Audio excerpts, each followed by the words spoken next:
Hi guys, my name is Billy, aka The Reading Cowgirl, and welcome back to the channel.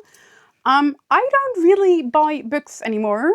It's been proudly over 70 days since I have purchased a book. And I've been trying to get my physical TBR down. However, I did place one big pre-order, and I really want to talk about those books. So basically what I did at the start of the year and like at the beginning of January, I made a list of all the books coming out in the first couple of months of the year and which books I really wanted, and knowing that I would read them like basically the moment they arrived. I ended up pre-ordering them at Waterstones. I think there were 2 or 3 books in this list that had Waterstones exclusive editions and were signed. And I really wanted those editions. In release order, first of all, Vox Machina Untold Stories. By the time I've been recording this video, the book has actually been shipped out, and I think it will be arriving today or tomorrow. The main reason I really wanted this is it's Critical Role. It's Critical Role. There's multiple Critical Role books on this list. I'm really excited to read this. Cannot wait to read all about the cute little stories about the Vox Machina characters. I know there's something about Trinket. I know there's, I think probably one about like the sword, and there is one about Raishan, and I think Gilmore, which is gonna be my favorite. And I'm really excited to read that one. Another book that will be releasing soon is Fatebreaker.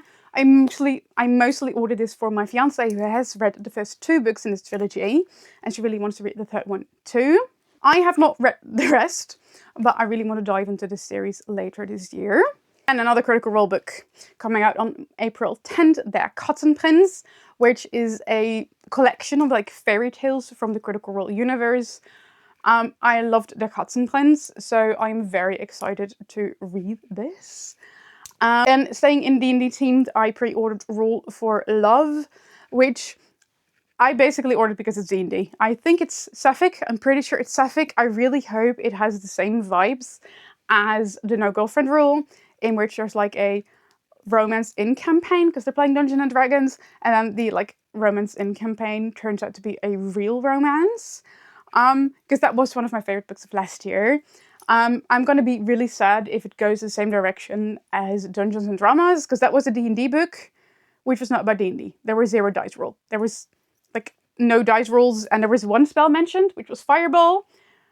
And then they continued to slander the spell Fireball, and as somebody who played Bards and Wizards, I really love Fireball. I did not ask how big the room was.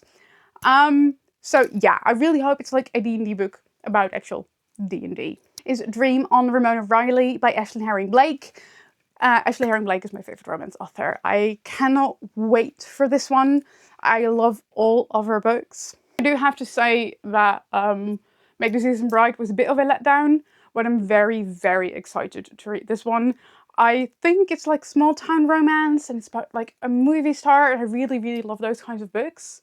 And I'm very excited to read that one. Then, by the great, the wonderful Becky Albertalli, Amelia If Only.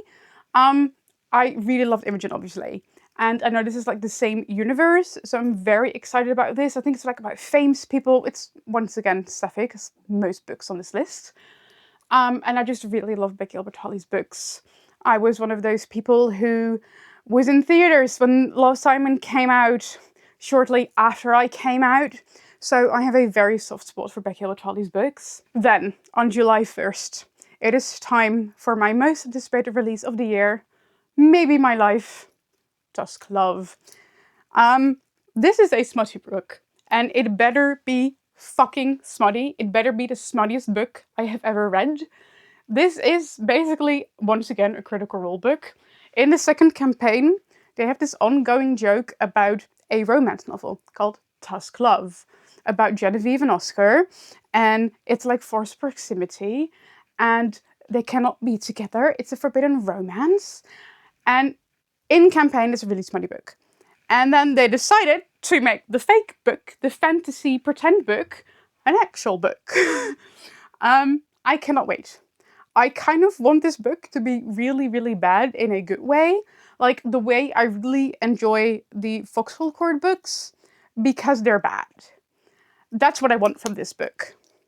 Like, I want this book to be rancy and saucy, and this book better not be disappointing. This book better be narrated by Robbie Daymond, just like all the other Critical Role audiobooks. I'm just really excited for this one. I already pre-ordered the audiobook. This is just everything I needed. I think, like, I can die happy after I've read this book. This is how excited I am for this. And the fun thing is, I've seen other people who do not know about Critical Role getting excited about this because of the author, Tia Gazon. And I love that. And I really hope it's a way for people to also get involved into Critical Role, because Critical Role is amazing. Then another book I am really excited about by one of my favorite authors, Holly Jackson, Not Quite Dead Yet, in which a girl is going to solve her own murder. She's like getting into an accident, and then like she's like a week to live, and she's gonna like figure out who did it to her. I pre-ordered the signed special edition. I have very pretty editions of all of Holly Jackson's books. These are my copies of The Reappearance of Rachel Price. I also have these beautiful collector's editions of the Good Girls Guys The Murder series. So I am very, very excited.